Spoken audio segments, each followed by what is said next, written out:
Hello, good morning all. Today I will teach you what is time value of money. So basically time value of money is the part of financial management and we understand in a clear way, in simple way what is time value of money.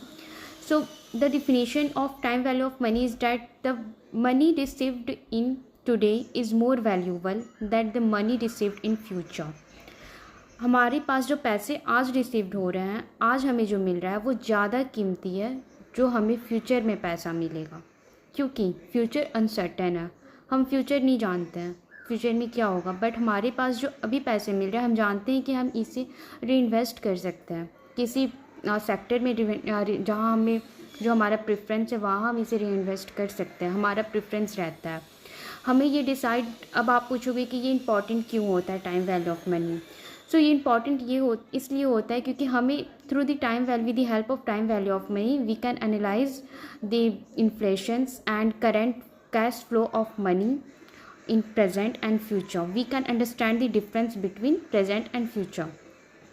जैसे कि हम present और future के बीच का एक difference जो होता है, जो डिफरेंस हमें पता चलेगा कि हमारा आज हमारा जो वैल्यू है पैसा का उसका क्या रिज़ल्ट निकलता है, और जो फ्यूचर का जो वैल्यू आएगा पैसा का उसका क्या रिज़ल्ट निकलता है, उसका डिफरेंस हमें समझ में आएगा। हम जान पाएंगे कि हमें अभी इन्वेस्ट करना चाहिए या कुछ टाइम रुक कर इन्वेस्ट करना चाहिए। इसलिए हम टाइम वैल्यू के हेल्प से ये निकालते हैं। ये हमारे इन्वेस्टमेंट में काम आता है, हम अंडरस्टैंड कर पाते हैं कैश फ्लो का कि कितना कैश आएगा, रिटर्न क्या होगा। सो बेसिकली यही होता है टाइम वैल्यू ऑफ मनी कि जो हमारा आज का पैसा है वो ज़्यादा वैल्यू है इन फ्यूचर के जो पैसा मिलेगा उससे। ये होता है एकदम क्लियर एंड सिंपल डिफिनेशन। अगर कभी पूछा जाए कि what is time value of money, आप यही बोलना, the money which we receive today is more valuable than the money which we received in future. only these things. And why it is important? Because future is uncertain and present is aware. We know that what we can reinvest, हम reinvest कर सकते हैं पैसे को अगर हमारे पास अभी पैसा है तो। प्रेफरेंस हमारे पास रहता है बहुत सारे सेक्टर में। तो बेसिकली यही होता है, यही एक रीज़न होता है टाइम वैल्यू ऑफ मनी को एक इम्पॉर्टेंट पार्ट होता है ये फाइनेंशियल मैनेजमेंट का।